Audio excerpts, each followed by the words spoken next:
लोकसभा चुनाव 2024 की तैयारियां इन दिनों अपने चरम पर है। कुछ हफ्ते बाद ही चुनाव की घोषणा होनी है। इस बीच चुनाव आयुक्त अरुण गोयल ने अपने पद से इस्तीफा देकर देश की सियासत में हलचल पैदा कर दी है।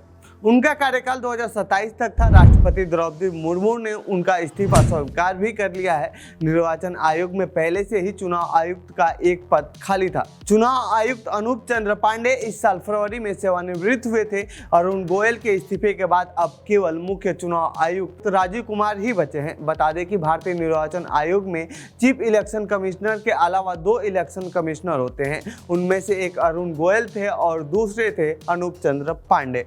अब इन दोनों आयुक्तों की जगह खाली हो गई है। अरुण गोयल को जब चुनाव आयुक्त नियुक्त किया गया था तब भी सत्ता पक्ष और विपक्ष में जमकर बवाल हुआ था। तो आइए जानते हैं इस रिपोर्ट में कौन है अरुण गोयल और उनके नियुक्ति पर क्यों हुआ था बवाल और अब उनके इस्तीफे के बाद भी सरकार पर क्यों खड़े हो रहे हैं सवाल। अरुण गोयल ने क्यों दिया है अपने पद से इस्तीफा।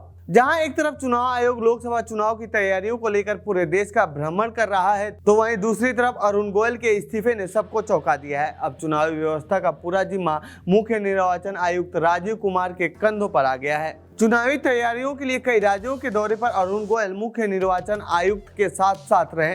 अब उन्होंने अचानक अपने पद से इस्तीफा दे दिया है। केंद्रीय कानून एवं न्याय मंत्रालय की इस संबंध में 9 मार्च को जारी एक गजट अधिसूचना में कहा कि राष्ट्रपति ने चुनाव आयुक्त अरुण गोयल का इस्तीफा स्वीकार कर लिया है, जो 9 मार्च 2024 से प्रभावी माना जाएगा। मुख्य चुनाव आयुक्त और अन्य चुनाव आयुक्त नियुक्ति सेवा की शर्तें और कार्यकाल की अवधि अधिनियम 2023 की 11 के खंड 1 के अनुसार मुख्य चुनाव आयुक्त या चुनाव आयुक्त किसी भी समय राष्ट्रपति को लिखित रूप से इस्तीफा सौंपकर अपना पद छोड़ सकते हैं।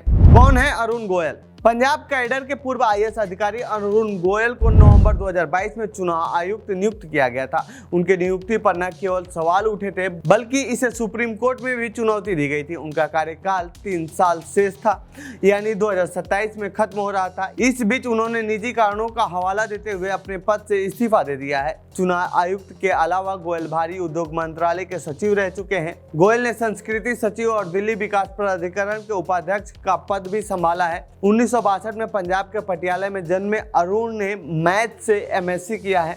इसके अलावा उन्होंने चर्चिल कॉलेज, कैम्ब्रिज विश्वविद्यालय, इंग्लैंड से विकास अर्थशास्त्र में ग्रेजुएट है और चुनाव आयोग के अनुसार उन्होंने अमेरिका के हार्वर्ड विश्वविद्यालय के John F Kennedy school of government से प्रशिक्षण प्राप्त किया है। अरुण गोयल की नियुक्ति पर क्यों हुआ था बवाल। दरअसल अरुण गोयल की नियुक्ति ऐसे समय पर हुई थी जब सुप्रीम कोर्ट में मुख्य चुनाव आयुक्त और नियुक्ति की प्रक्रिया की याचिकाओं पर सुनवाई चल रहा था। एसोसिएशन फॉर डेमोक्रेटिक रिफॉर्म्स यानी एडीआर ने अप्रैल 2023 में गोयल की नियुक्ति के खिलाफ अदालत का रुख किया और कहा कि यह मनमाना था और ऐसा लगता है कि इसी के रूप में उनकी नियुक्ति पहले स्वैच्छिक सेवानिवृत्ति लेने के लिए उनके पास उल्लेखनीय दूरदर्शिता थी। सुप्रीम कोर्ट ने अगस्त 2023 में इस चुनौती को खारिज कर दिया था क्योंकि कोर्ट ने पहले भी इस तरह के मामलों पर सुनवाई की थी और अपना फैसला दिया था और उस फैसले के हिसाब से ये नियुक्ति सही थी। तो ये थी चुनाव आयुक्त से जुड़ी हमारी रिपोर्ट। आपको कैसी लगी यह रिपोर्ट कमेंट बॉक्स में बताएं। साथ ही इस पूरे मामले पर आप क्या कहना चाहते हैं कमेंट बॉक्स में लिखें।